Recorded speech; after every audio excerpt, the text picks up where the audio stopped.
ప్రేక్షకులందరికీ నమస్కారం అండి. ఈరోజు మన ఛానల్లో మనం ఏకశాల, ద్విశాల, త్రిశాల, చతుర్ముఖశాలకు సంబంధించిన పూర్తి సమాచారం ఏంటి, అసలు దేనిని ఏకశాల అంటారు, దేనిని ద్విశాల అంటారు, దేనిని త్రిశాల అంటారు, దేనిని చతుర్ముఖశాల అంటారు. సో వీటికి సంబంధించి అసలు ఏకశాల మంచిదా, ద్విశాల మంచిదా, త్రిశాల మంచిదా, చతుర్ముఖశాల మంచిదా, చతుర్ముఖశాల అంటారు లేదంటే చతుర్శాల అంటారు. సో ఇలా డిఫరెంట్ పేర్లతో చాలా వరకు ఉన్నాయండి. అంటే మనకు ఈ శాలల్లో ఏంటంటే స్పెషల్గా 108 శాలలు, అంటే ఇంకా మనం డెప్త్కి వెళ్ళిపోతే కొన్ని పుస్తకాల్లో అయితే మీకు కనీసం 1000, ఇంకా కొన్ని పుస్తకాలు 64,000 వరకు ఉన్నాయి అని చెప్పి పాయింట్స్ ఉన్నాయి. అసలు ఇంత డెప్త్, మరి అన్ని కండిషన్స్ ఏమేమి చేంజ్ చేస్తానైతే తెలియదు. సో సింపుల్గా మీకు ఒక్కటి చెప్తానండి. శాల అంటే ఒక గృహం, ఒక సింగిల్ హౌస్ అన్నమాట. ఈ హౌస్కి సంబంధించి తూర్పులో వరండా పెడితే ఎలాంటి నియమాలు ఉంటాయి, ఒకవేళ పడమరలో పెట్టాల్సి వస్తే దాన్ని ఏం పేరు ఉంటుంది, ఉత్తరంలో పెడితే దానికి ఏం పేరు ఉంటుంది, దక్షిణంలో పెడితే ఏం పేరు ఉంటుంది, నెక్స్ట్ తూర్పులో ఉత్తరంలో పెడితే ఏముంటుంది, తూర్పు దక్షిణం పెడితే దాన్ని ఏమంటారు, తూర్పులో డబుల్ వరండా పెట్టి ఉత్తరంలో ఒకటి పెడితే దాన్ని ఏమంటారు, తూర్పులో డబుల్ పెట్టి పడమరలో సింగిల్ పెడితే దాన్ని ఏమంటారు. సో ఇలా అసలు ఈ శాలలకు సంబంధించి, ఈ వరండాలకు సంబంధించిన ఎన్నో పేర్లు అనేవి మనకు శాస్త్రాల్లో చెప్పాయి. సో మనం గతంలో ఏం చెప్పుకున్నామంటే, మనం తూర్పులో ఉత్తరంలో ద్వారాలు ఉంటే క్రూర గృహం అని చెప్పి, ధనదా గృహం అని చెప్పి, కాంత గృహం అని చెప్పి, ఇలా డిఫరెంట్ ఎన్నో చెప్పుకున్నాం. విజయశాల, జయశాల, ఇట్లా శాలల గురించి చెప్పుకున్నాం కదా. సో ప్రస్తుతం అంటే ఈ సమాజానికి మనకు కేవలం 16 సరిపోతాయి, దానికి మించి అవసరం లేదండి.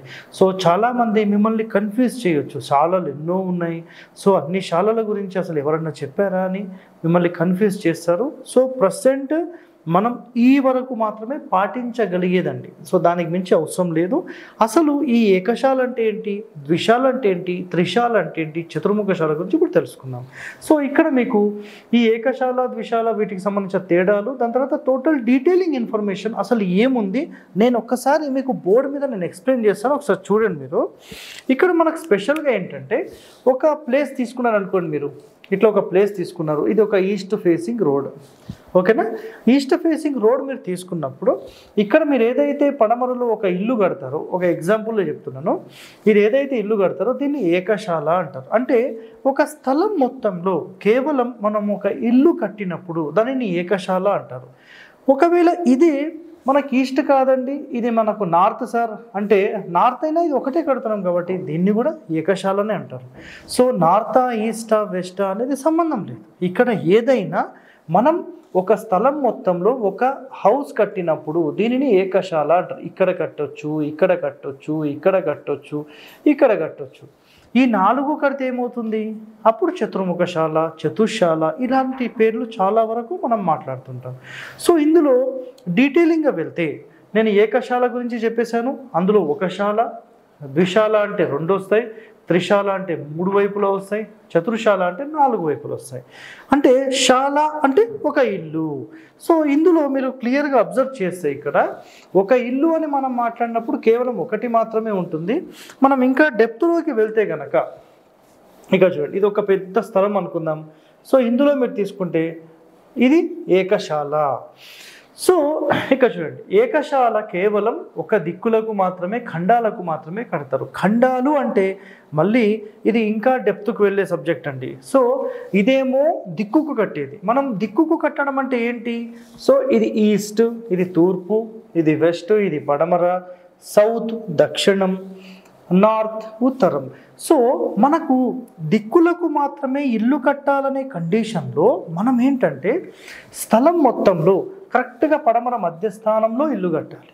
ఇది శాస్త్ర నియమం. ఇది అదేవిధంగా మనం కరెక్ట్ పడమర మధ్యస్థానంలోనే ఇల్లు కట్టాలి. అంటే తూర్పులో పడమరలో సమానమైన కొలతలతో మనం సెట్ బ్యాక్స్ అనేది వదిలిపెట్టాలి. ఇదే విధంగా తూర్పు ఇల్లు అయితే ఖచ్చితంగా తూర్పు మధ్యస్థానంలో కట్టి ఈ 2 వైపులా ఖాళీ స్థలం సమానంగా పెట్టాలి. అదేవిధంగా ఉత్తరం ఇల్లు కడితే దక్షిణం ఎక్కువ ఖాళీ పెట్టి తూర్పు పడమరలు సమానమైన ఖాళీ పెట్టాలి. దీనిని మనం ఏమంటామంటే దిక్కులకు కట్టబడిన ఇల్లు, దిక్కులకు స్థలంలో దిక్కులకు ఉండే ఇల్లు అని మాట్లాడతాం. సో మరి ఖండం అంటే ఏంటి సార్? అక్కడ మీరు ఏదో ఖండం అని రాశారు. సో ఖండం అంటే ఏం లేదండి, మనం నైరుతి ఖండంలో కడుతున్నామా, ఈశాన్య ఖండంలో కడుతున్నామా, ఉత్తర ఖండంలో కడుతున్నామా అనేది ఇక్కడ కాన్సెప్ట్. అంటే ఈ స్థలం మొత్తంలో ఇది నైరుతి. సో ఇల్లు వచ్చేసేసి ఇట్లా మూలకు కట్టామనుకోండి, దీన్ని నైరుతి ఖండం అని అంటారు. ఓకేనా? అదేవిధంగా ఆగ్నేయ మూలకు కడితే ఇది ఆగ్నేయ ఖండము అని చెప్తారు. అదేవిధంగా మనం ఈశాన్యానికి మూలకు జరిపి కడితే దీన్ని ఈశాన్య ఖండము అంటారు. ఒకవేళ మనము వాయువ్య మూలకు కడితే దీనిని వాయువ్య ఖండము అంటారు. సో ఇందులో మనం ఖచ్చితంగా 4 దిక్కులకు 100% కట్టొచ్చు. రెండవ కండిషన్లో ఈశాన్య ఖండం అన్నిటికంటే టాప్ అండ్ నైరుతి ఖండం అన్నిటికంటే టాప్. అంటే ఈ రెండు నంబర్ 1, ఈ రెండు మీకు పనికి రావండి, ఎట్టి పరిస్థితిలో పనికి రావు. ఇదైతే క్లియర్ కట్. ఇప్పుడు మనం ఇంకా డీటెయిలింగ్లోకి వెళ్తే, సో ఇప్పుడు చూడండి, మనం ఏకశాల గురించి మాట్లాడుకున్నామంటే ఒక ఇల్లు ఎటైనా కట్టొచ్చు అనేది కండిషన్. 4 మూలల 4 సెంటర్ల సంబంధం లేదు. ఇది ఒకటి క్లియర్. ఇప్పుడు మనము ఏకశాలకు సంబంధించి డిస్కషన్ అయిపోయింది. ఇప్పుడు ద్విశాల. ద్విశాల గురించి, ద్విశాల అంటే ఏంటంటే ఒక 2 ఇవ్వండి, ఒకటేమో దక్షిణము ఇంకోటేమో పడమర అనుకుందాం ఊరికే. దీనిని ఒకటైతే ఏకశాల అన్నాం, 2 వచ్చినప్పుడు ద్విశాల అవుతుంది. సో ద్విశాల అనేది మరి ఎటు కట్టాలి?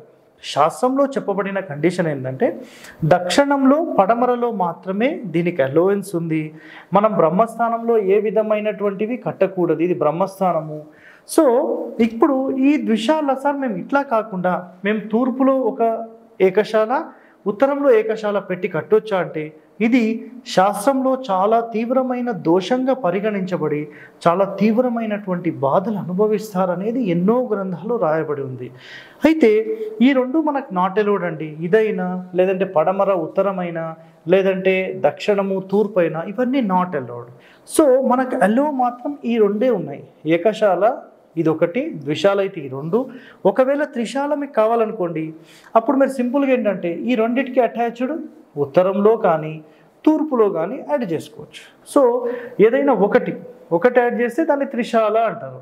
సో ఇలా కాకుండా ఇంకొక మాట కూడా ఉందండి, అదేంటంటే మనము ఈ 3 శాలలు పెట్టినప్పుడు మనకు మెయిన్ డోర్ ఎక్కడ పెట్టాలి? ఇది రోడ్ ఫేసింగ్ అయినప్పుడు మెయిన్ ఎంట్రన్స్ ఇట్లా ఉంటుంది. ఇది బ్రహ్మస్థానం అయితే మెయిన్ ఎంట్రన్స్, దీనికి లెఫ్ట్ అండ్ రైట్ ఇట్లా ఉంటుంది. ఒకవేళ మనం తూర్పులో ఇల్లు కట్టినప్పుడు ఆటోమేటిక్ ఇక్కడ ఇది రోడ్ ఉన్నప్పుడు అప్పుడు డోర్ ఇటు అవుతుంది, సెంటర్ ఆఫ్ ద బ్రహ్మస్థానం ఓపెన్ ఉంటుంది, ఇది త్రిశాల అవుతుంది. సో ఈ విధంగా మనం ఏంటంటే ఈ వైపు కానీ ఈ వైపు కానీ ఓపెన్ చేసుకోవచ్చు. సార్ మరి చతుర్ముఖశాల అంటే ఏంటి? చతుర్ముఖశాల అంటే ఇవి 4 శాలలు కలిపి ఉంటాయి. రోడ్ వైపు ఏముంటుందంటే ఖచ్చితంగా దీనికి వరండా అనేది ఏర్పాటు చేస్తారు. అప్పుడు సెట్ బ్యాక్ అనేది ఖచ్చితంగా ఇంకొంచెం ఎక్కువగా ఉండాలి. ఎక్కువగా పెట్టి ఈ విధంగా పెట్టి 2 పిల్లర్స్ 4 పిల్లర్స్ పెట్టి ఇట్లా మెయిన్ డోర్ పెట్టి ఇదొక శాల ఇదొక శాల ఇదొక శాల ఏర్పాటు చేసుకోవచ్చు. సో ఇందులో ద్విశాల సిద్ధాంతము. నెక్స్ట్ ఇక్కడ చూడండి, ద్విశాలకి ఈ 2 శాలలు ఉంటాయి. దీనికి ఏం పేర్లు ఉన్నాయంటే సిద్ధార్థము, వైశేషికము, కమలాకరము, అర్ధసిద్ధి నామక ద్విశాల అంటారు. వీటికి ఇట్లాంటి నామాలు ఉన్నాయి. అదేవిధంగా త్రిశాల గురించి మనం మాట్లాడినప్పుడు ఈ త్రిశాల ఇటుంటే ఏంటి ఇటుంటే ఏంటి చూపిస్తాం. త్రిశాలని హిరణ్యనాభము, స్వర్ణగర్భము, జయతి నామక త్రిశాల శుభప్రదం. అంటే ఈ 3 నంబర్ 1. ఇప్పుడు తూర్పు లేనట్టి శాలను, అంటే ఈ తూర్పు శాల లేదనుకోండి, కేవలం ఈ 3 ఉన్నాయి. సో వీటిని ఏమంటారంటే సుక్షేత్రము హరిపాద నామక త్రిశాల అనబడుతుంది. ఇది కూడా శుభప్రదమే.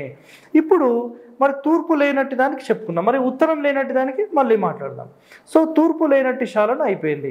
శాల లేని దిశకు సింహద్వారం పెట్టాలి. అంటే ఇటు లేదనుకోండి మెయిన్ డోర్ ఇటు పెడతాం, ఇటు లేదనుకోండి ఇటు మెయిన్ డోర్ పెడతాం. అంటే ఎటైతే ఓపెనింగ్ ఉంటుందో అటు మెయిన్ డోర్ పెట్టాలి, అటే రోడ్ కూడా ఉండాలి.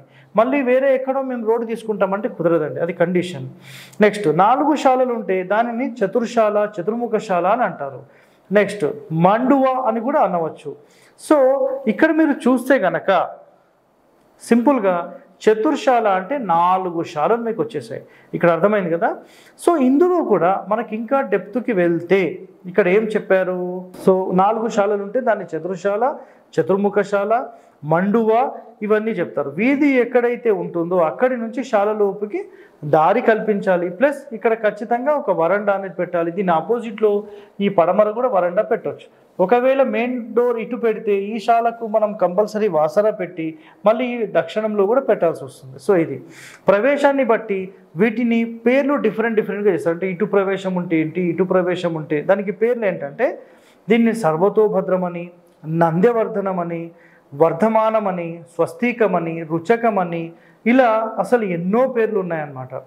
నెక్స్ట్ ఏకశాల కట్టిన తర్వాత మనకు దీనిలో కండిషన్ ఏంటంటే కంపల్సరీ ఒక స్థలం తీసుకుంటాం కదా మనము. సార్ నేను మొత్తం పడమరకేసి కట్టొచ్చా? ఇది రాంగ్ అండి.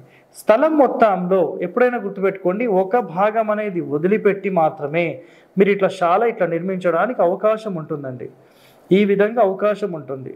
సో చూస్తున్నారు కదా, అవసరం మీరు అనుకుంటే ఈ మూలను కూడా మీరు కలుపుకోవడానికి అవకాశం ఉంటుంది. ఈ మూలలు కూడా కలుపుకోవచ్చు.